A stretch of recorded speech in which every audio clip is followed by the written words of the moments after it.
Dan kini kita akan update perkembangan terkini penanganan wabah corona. Langsung kita bergabung ke Geraha BNPB mengikuti jalannya konferensi pers di sana. Maka sejak awal, physical distancing menjadi kunci sukses di dalam pelaksanaan pengendalian penularan COVID-19 ini. Saat ini dirasa perlu oleh pemerintah untuk kemudian memperkuat physical distancing ini, karena dalam beberapa hari terakhir kita masih mendapatkan ketidakefektifan pelaksanaan ini akibat disiplin yang masih belum kita bangun bersama-sama di tengah masyarakat. Oleh karena itu, pemerintah kemudian memberikan kesempatan kepada pemerintah daerah untuk mengajukan pembatasan sosial berskala besar di dalam kaitan untuk meningkatkan efektivitas physical distancing. Tujuan dari pembatasan sosial bukan dimaknai melarang, tapi membatasi. Karena kita sama-sama pahami faktor pembawa penyakit ini adalah manusia. Oleh karena itu, sebaran penyakit ini akan sejalan dengan aktivitas sosial manusia itu sendiri. Oleh karena itu, perlu untuk kita batasi. Mengapa dibatasi? Karena kita yakini banyak kasus positif tanpa gejala, kasus positif COVID-19 dengan gejala yang minimal, sehingga secara subjektif dirasakan tidak ada gejala yang masih berada di tengah-tengah kita. Dan kemudian masih banyak kelompok masyarakat yang rentan, yang mengabaikan physical distancing, mengabaikan untuk menjaga jarak, mengabaikan untuk tidak rajin mencuci tangan, sehingga akibatnya adalah penularan yang terus-menerus terjadi. Strategi dasar ini kita perkuat dengan gerakan masker untuk semua. Kita wajib menggunakan masker manakala berada di ruang publik, manakala ada di luar rumah. Karena kita tidak pernah tahu bahwa orang yang di sekitar kita apakah menderita COVID-19 tanpa keluhan, tanpa gejala, atau yang kita sebut dengan orang tanpa gangguan. Oleh karena itu, dengan semua memakai masker, kita yakini kita akan menjadi tidak rentan terhadap penularan COVID-19 ini. Strategi yang kedua yang dilaksanakan adalah melakukan penelusuran kontak dari kasus positif yang kita rawat. Kita harus mewaspadai betul kelompok-kelompok yang potensial menjadi sumber penularan. Di antaranya adalah kontak dekat kasus positif yang kita rawat, kemudian risiko pada tenaga kesehatan yang merawat penderita COVID-19, dan pada masyarakat di daerah di mana kasus COVID-19 ini sangat banyak kita temukan. Inilah gunanya kemudian pemerintah menentukan kebijakan untuk melakukan screening, untuk melakukan pemeriksaan penapisan dengan menggunakan metode rapid test. Pemeriksaan rapid test oleh pemerintah sampai dengan saat ini sudah didistribusikan lebih dari 450.000 kit ke seluruh Indonesia. Tujuannya adalah untuk melakukan penyaringan penjaringan kasus penelusuran kontak pada tenaga kesehatan dan pada komunitas di mana di daerah tersebut didapatkan banyak sekali kasus positif. Ini strategi awal yang dilakukan terkait dengan pemeriksaan tes. Selanjutnya, kebijakan yang ketiga adalah mengedukasi dan menyiapkan secara mandiri pada sebagian hasil kontak tracing yang menunjukkan hasil tes positif dari rapid test atau negatif namun memiliki gejala untuk melakukan isolasi secara mandiri. Isolasi ini bisa dilaksanakan secara tersendiri atau dilaksanakan secara kelompok seperti yang diinisiasi oleh berbagai kelompok masyarakat kita. Upaya ini adalah upaya yang positif, yang patut diapresiasi, sehingga saudara-saudara kita yang melaksanakan isolasi bisa melaksanakan dengan baik, tanpa ada stigmatisasi dan tanpa ada upaya untuk mengucilkan mereka. Namun kewajiban bersama untuk membantu agar mereka bisa melaksanakan isolasi dengan baik. Dari kelompok inilah kemudian apabila pemeriksaannya kemudian diulang dan didapatkan positif atau keluhan klinis semakin memberat, baru kita laksanakan pemeriksaan antigen dengan metode PCR. Sampai dengan hari ini kita sudah melaksanakan pemeriksaan lebih dari 15.000. Ketersediaan reagen untuk PCR sudah ada sampai dengan 200.000. Tes PCR kita adalah tes untuk menegakkan diagnosa dari mekanisme screening yang terarah. Oleh karena itu, kita tidak akan melakukan screening dengan PCR. Screening yang kita lakukan adalah dengan rapid test. Di samping juga melalui tracing dan analisis risiko kontak yang cukup tinggi.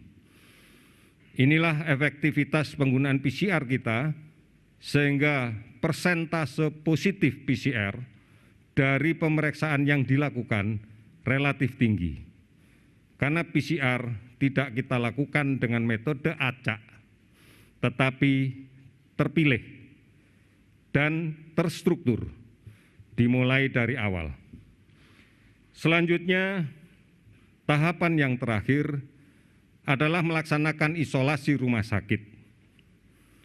Ini dilakukan manakala isolasi mandiri tidak mungkin dikerjakan karena ada tanda klinis yang membutuhkan layanan definitif di rumah sakit.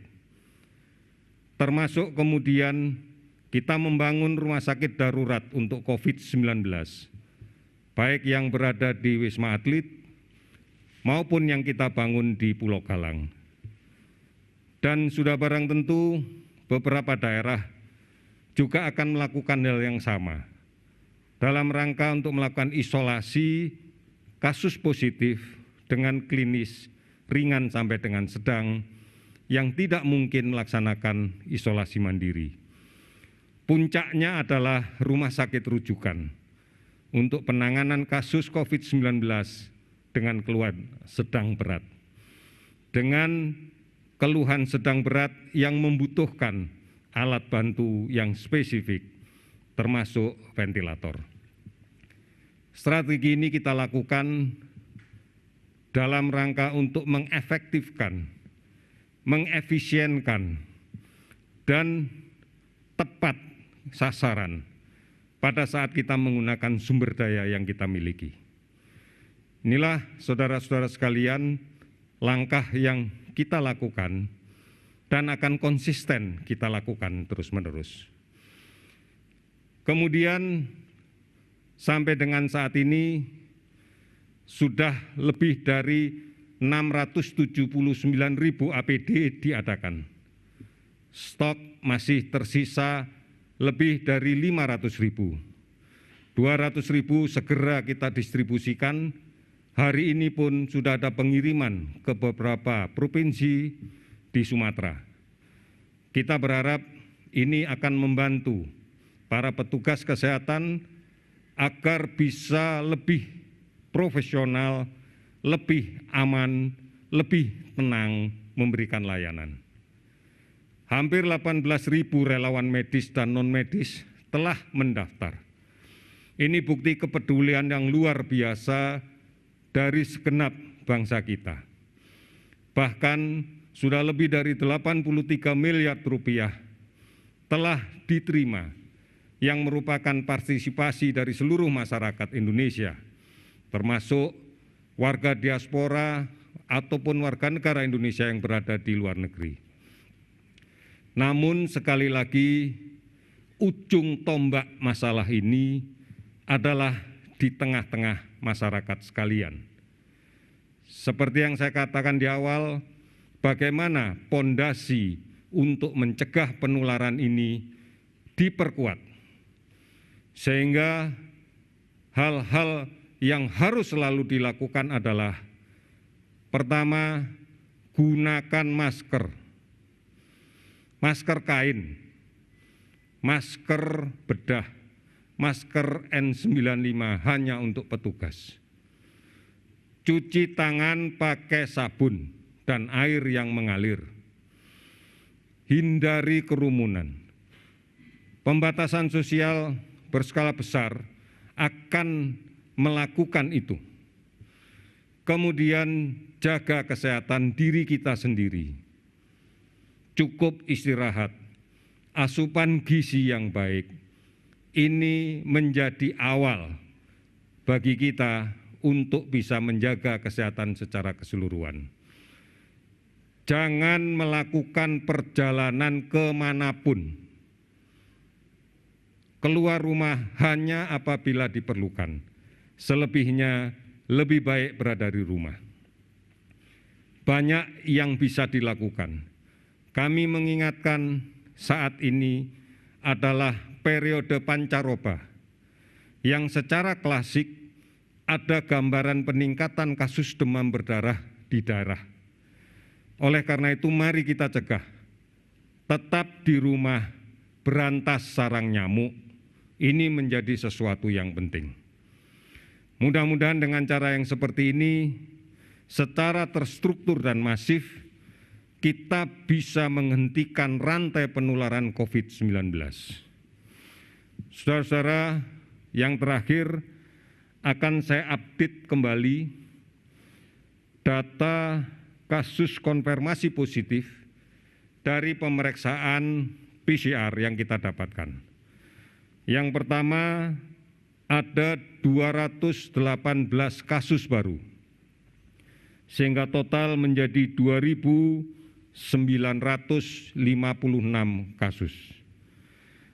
Ada 18 kasus yang sudah sembuh, sehingga total menjadi 222 kasus. Dan ada 19 kasus yang meninggal, sehingga total menjadi 240 kasus. Kita ingatkan kembali bersama-sama untuk bisa patuhi dan disiplin. Patuhi dan disiplin cuci tangan pakai sabun dan air yang mengalir. Patuh dan disiplin memakai masker. Patuh dan disiplin menjaga jarak aman. Patuh dan disiplin untuk tetap di rumah dan membersihkan sarang nyamuk.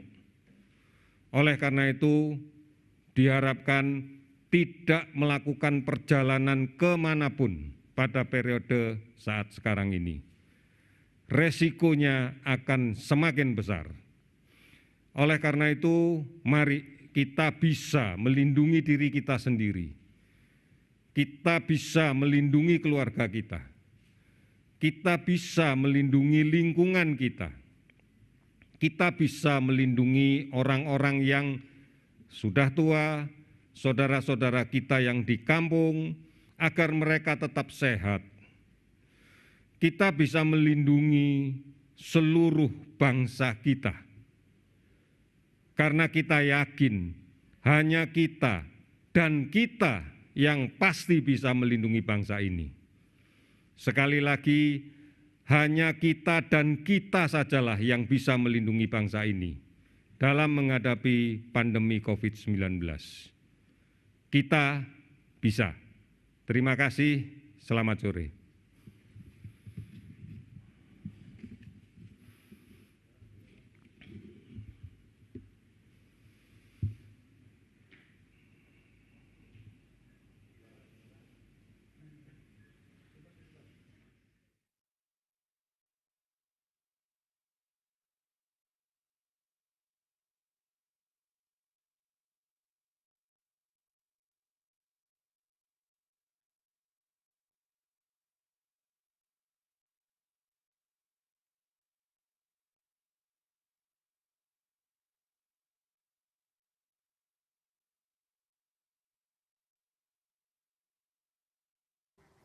Ya, baru saja kita mendengarkan update terbaru dari juru bicara penanganan wabah corona Ahmad Yuryanto yang menyatakan bahwa per hari ini ada penambahan kasus sebanyak 218 kasus untuk kasus positif sehingga kemudian jumlahnya menjadi 2.956 orang positif COVID-19 di Indonesia dan juga ada perkembangan terbaru untuk laporan 18 orang sembuh sehingga kasus kesembuhan yang terjadi ini bertambah menjadi 222 orang. Dan sementara untuk korban meninggal dunia per hari ini ada tambahan sebanyak 19 orang sehingga jumlahnya menjadi 240 orang. Yang perlu diingat adalah dengan penambahan seperti ini artinya masih terjadi penularan kasus positif COVID-19 di tengah masyarakat. Untuk itu berbagai imbauan untuk physical distancing ini juga masih terus diingatkan secara tertib dan disiplin untuk menjaga jarak, menggunakan masker saat berada di ruang publik dan juga berada di luar rumah. Dan kemudian bagaimana kemudian himbauan juga tidak pulang ke kampung halaman untuk memutus transmisi penyebaran kasus positif COVID-19 ke sejumlah daerah. Dan yang juga perlu kita catat bahwa kemudian pemerintah sudah melakukan banyak strategi. Kontak tracing juga sudah terus dilakukan dan pengadaan 450.000 kit alat rapid test ini juga sudah dilakukan dan distribusikan ke sejumlah daerah yang memiliki kasus positif COVID-19 dan juga bagaimana masyarakat diminta untuk bisa melakukan edukasi secara mandiri bagi masyarakat atau bagi siapapun yang kemudian memiliki gejala awal kasus ini untuk melakukan isolasi mandiri di rumah tanpa perlu adanya stigmatisasi dan juga mengucilkan kelompok-kelompok masyarakat atau per orang yang memang memiliki gejala awal. Karena kemudian kalau gejala klinis lanjutan ini terlihat akan disiapkan juga rumah sakit rujukan yang siap dengan tenaga medis dan juga alat kesehatan tentunya. Informasi terkini lainnya akan kami hadirkan sesaat lagi. Tetaplah bersama CNN Indonesia Breaking News. CNN Indonesia Breaking News.